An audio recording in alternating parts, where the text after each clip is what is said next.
ನಮಸ್ಕಾರ, ನನ್ನ ಹೆಸರು ಡಾಕ್ಟರ್ ಕಾರೆಡ್ಡಿ ಶ್ರೀಧರ್ ರೆಡ್ಡಿ. ನಾನು general and laparoscopy surgeon and stapler specialist. ನಾನು treatment range hospital KPHP road number 4 Kukatpally ಹೈದರಾಬಾದ್ನಲ್ಲಿ ಅವೈಲೇಬಲ್ ಇರ್ತೀನಿ.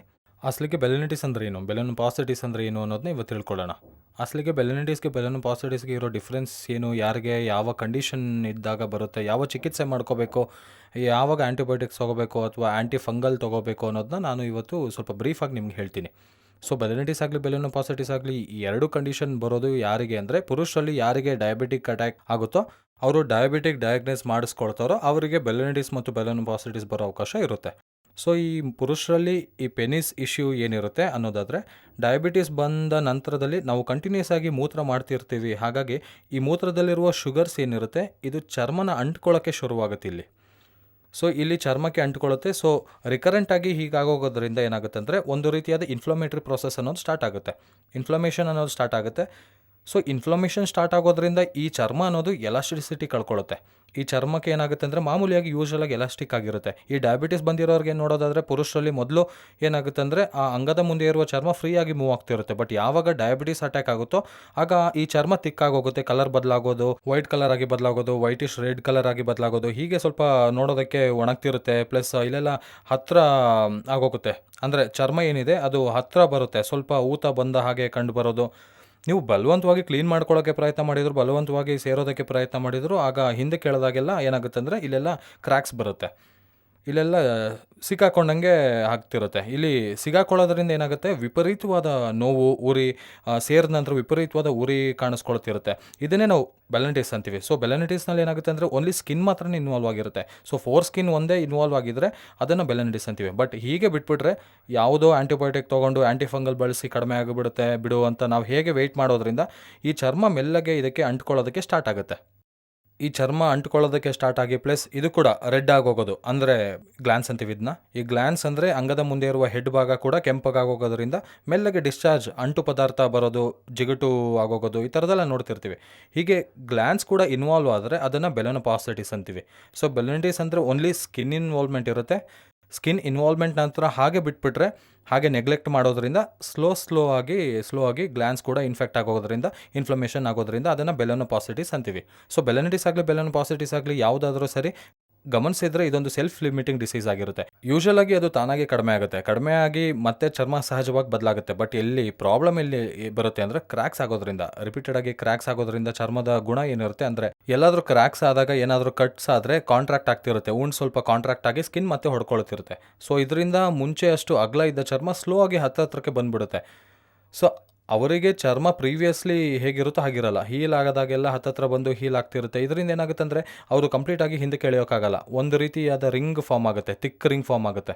ಸೊ ಇದರಿಂದ ಏನಾಗುತ್ತೆ ಅಂದರೆ, ಹಿಂದಕ್ಕೆ ಎಳೆದು ಕ್ಲೀನ್ ಮಾಡ್ಕೊಳ್ಳೋಕ್ಕಾಗಲ್ಲ, ಇಂಟರ್ ಕೋರ್ಸ್ ಮಾಡಿದಾಗ ವಿಪರೀತವಾದ ಉರಿ, ನೋವು ಬರ್ತಿರುತ್ತೆ, ಇದೆಲ್ಲ ಪ್ರಾಬ್ಲಮ್ಸ್ ಬರ್ತಿರುತ್ತೆ. ಕೆಲವರಿಗೆ ಹಿಂದಕ್ಕೆ ಹೋದ ಸ್ಕಿನ್ ಮತ್ತೆ ಮುಂದಕ್ಕೆ ಬರೋದೇ ಇಲ್ಲ, ಕೆಲವರಿಗೆ ಪ್ಯಾರಾಫೈಮೋಸಿಸ್ ಆಗಿ ಕೂಡ ಡೆವಲಪ್ ಆಗೋ ಅವಕಾಶ ಇರುತ್ತೆ. ಇದು ಸ್ವಲ್ಪ ಡೇಂಜರ್ ಆಗಿರುತ್ತೆ. ಅಷ್ಟೇ ಅಲ್ಲದೆ ಈ ಕೆಳಗಿರೋ ಅಟ್ಯಾಚ್ಮೆಂಟ್ ಏನಿರುತ್ತೆ ಇದನ್ನು ಫ್ರೆನ್ಯುಲಮ್ ಅಂತ ಕರಿತೀವಿ. ಈ ಫ್ರೆನ್ಯುಲಮ್ ಕೂಡ ತಿಕ್ಕಾಗೋಗೋದನ್ನು ನೋಡ್ತಿರ್ತೀವಿ. ತುಂಬ ತಿಕ್ಕಾಗೋಗಿ ಒಂದು ರೀತಿ ಗಟ್ಟಿಯಾಗೋಗುತ್ತೆ, ಮಂದ ಆಗೋಗುತ್ತೆ.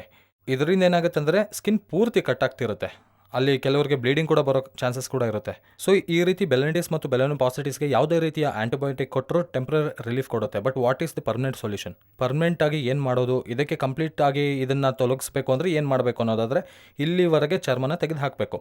ಸೊ ಈ ಚರ್ಮ ಏನು ಕಲ್ಪ್ರೀಟ್ ಆಗಿರುತ್ತೆ, ಈ ಚರ್ಮ ಏನು ಹಾಳಾಗಿರುತ್ತೋ ಈ ಚರ್ಮನ ತೆಗೆದು ಹಾಕಬೇಕು.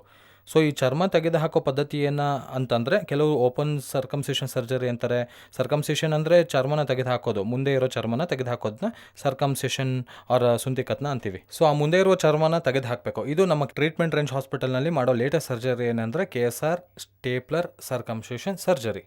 ಈ KSR ಸ್ಟೇಪ್ಲರ್ ಸರ್ಕಮ್ಸಿಷನ್ ಸರ್ಜರಿನಲ್ಲಿ ಏನು ಮಾಡ್ತೀವಿ ಅಂತಂದರೆ, ಸೇಮ್ ಸರ್ಕಮ್ಸಿಷನ್ ಸುಂತಿ ಆಪರೇಷನ್ ಮಾಡ್ತೀವಿ, ಆದರೆ ಯಾವುದೇ ರೀತಿ ಕುಯ್ಯೋದು ಹೊಲಿಯೋದು ಇಲ್ಲದೆ ಜಸ್ಟ್ ಪಿನ್ಸ್ ಮಾತ್ರ ಹಾಕ್ತೀವಿ. ಅಂದರೆ ಆಟೋಮೆಟಿಕ್ಕಾಗಿ ಕಟ್ ಆಗುತ್ತೆ, ಆಟೋಮೆಟಿಕ್ಕಾಗಿ ಪಿನ್ಸ್ ಬೀಳುತ್ತೆ. ಇದನ್ನು ನಾವು ಬಳಸೋ ಸ್ಟೇಪ್ಲರ್ ಏನಿದೆ ಇದನ್ನು KSR ಸ್ಟೇಪ್ಲರ್ಸ್ ಅಂತೀವಿ. ಇದು ಡಿಸ್ಪೋಸಬಲ್ ಸ್ಟೇಪ್ಲರ್. ಒಂದು ಪೇಷಂಟ್ಗೆ ಬಳಸಿದ ನಂತರ ನಾವು ಅದನ್ನು ಬಿಸಾಕ್ತೀವಿ, ಡಿಸ್ಕಾರ್ಡ್ ಮಾಡಾಕ್ಬಿಡ್ತೀವಿ, ಮತ್ತೆ ಕ್ರಾಸ್ ಇನ್ಫೆಕ್ಷನ್ ಬರಬಾರ್ದು ಅಂತ. ಆ್ಯಂಡ್ ಎರಡನೇ ಇಂಪಾರ್ಟೆಂಟ್ ವಿಷಯ ಏನಂದರೆ, ನಮ್ಮ KSR ಸ್ಟೇಪ್ಲರ್ನಲ್ಲಿ ಬಳಸೋ ಪಿನ್ಸ್ ಏನಿದೆ ಅದು ಕಂಪ್ಲೀಟ್ ಸ್ಟೇನ್ಲೆಸ್ ಸ್ಟೀಲ್ ಪಿನ್ಸ್ ಆಗಿರುತ್ತೆ ಆ್ಯಂಡ್ ಜಿಗ್ಜ್ಯಾಕ್ ಆಗಿರುತ್ತೆ. ಆ್ಯಂಡ್ ಎರಡನೇ ಇಂಪಾರ್ಟೆಂಟ್ ಪಾಯಿಂಟ್ ಏನಂದರೆ, ಈ ಪಿನ್ಸ್ ಡೈರೆಕ್ಟಾಗಿ ಚರ್ಮಕ್ಕೆ ತಗಲೋದಿಲ್ಲ, ಅದರ ಮಧ್ಯ ಒಂದು ಸಿಲಿಕಾನ್ ರಿಂಗ್ ಅಪ್ಲೈ ಮಾಡ್ತೀವಿ. ಆ ಸಿಲಿಕಾನ್ ರಿಂಗ್ ಏನಿರುತ್ತೆ ಅದು KSR ಸ್ಟೇಪ್ಲರ್ನಲ್ಲಿ ಪೇಟೆಂಟ್ ರೈಟ್ಸ್ ಆಗಿರುತ್ತೆ. ಸೊ ಆ ಸಿಲಿಕಾನ್ ರಿಂಗ್ ಏನಿರುತ್ತೆ ಎಷ್ಟು ಸಾಫ್ಟ್ ಆಗಿರುತ್ತೆ ಅಂದರೆ ಜಸ್ಟ್ ಸ್ಕಿನ್ ರೀತಿಯಲ್ಲಿರುತ್ತೆ. ಮಾಮೂಲಿಯಾಗಿ ಬೇರೆ ಸ್ಟೇಪ್ಲರ್ನಲ್ಲಿ ನೋಡಿದರೆ ಹಾರ್ಡ್ ಆಗಿರುತ್ತೆ. ಸೊ ಅದು ಸ್ವಲ್ಪ ಪೇಯ್ನ್ ಬರುತ್ತೆ, ಪೇಯ್ನ್‌ಫುಲ್ ಆಗ್ತಿರುತ್ತೆ. ಅಷ್ಟೇ ಅಲ್ಲದೆ ಗ್ಲ್ಯಾನ್ಸ್ ಮೇಲೆ ಚುಚ್ಕೊಳ್ತಿರುತ್ತೆ. ಒಂದೊಂದು ಸಾರಿ ಅಲ್ಸರ್ ಕೂಡ ಫಾರ್ಮ್ ಆಗೋಗುತ್ತೆ. ಬಟ್ ನಮ್ಮ KSR ಸ್ಟೇಪ್ಲರ್ನಲ್ಲಿ ಪಿನ್ಸ್ ಆಗಲಿ, ಸಿಲಿಕಾನ್ ರಿಂಗ್ ಆಗಲಿ ಯಾವುದೇ ರೀತಿ ಅಲ್ಸರ್ಸ್ ಫಾರ್ಮ್ ಆಗಲ್ಲ, ಯಾವುದೇ ಥರದ್ದು ಬ್ಲೀಡಿಂಗ್ ಆಗಲ್ಲ, ಯಾವುದೇ ಥರ ಊತ ಬರಲ್ಲ, ಯಾವುದೇ ರೀತಿ ಪೇಯ್ನ್ ಇರಲ್ಲ. ಕಂಪ್ಲೀಟ್ ಪೇಯ್ನ್‌ಲೆಸ್ ಟ್ರೀಟ್ಮೆಂಟ್ ಆಗಿರುತ್ತೆ. ಸೊ ಇದು just 5 minutes procedure. Within half an ಅವರ್ನಲ್ಲಿ ಡಿಸ್ಚಾರ್ಜ್ ಮಾಡಿ ಕಳಿಸ್ತೀವಿ. ಸೊ ಇಲ್ಲಿವರೆಗೂ ಚರ್ಮನ ತೆಗೆದು ಹಾಕ್ತೀವಿ. ಸೊ ಪಿನ್ಸ್ ಎಲ್ಲವೂ ಇಲ್ಲಿ ಬೀಳುತ್ತೆ. ಸೊ ಈ ಪಿನ್ಸ್ ಇಲ್ಲಿ ಬಿದ್ದರೆ ಇದು ಆಟೋಮೆಟಿಕ್ಕಾಗಿ 10 to 12 ಡೇಸ್ನಲ್ಲಿ ಈ ಪಿನ್ಸ್ ಎಲ್ಲವೂ ಬಿದ್ದು ಹೋಗುತ್ತೆ.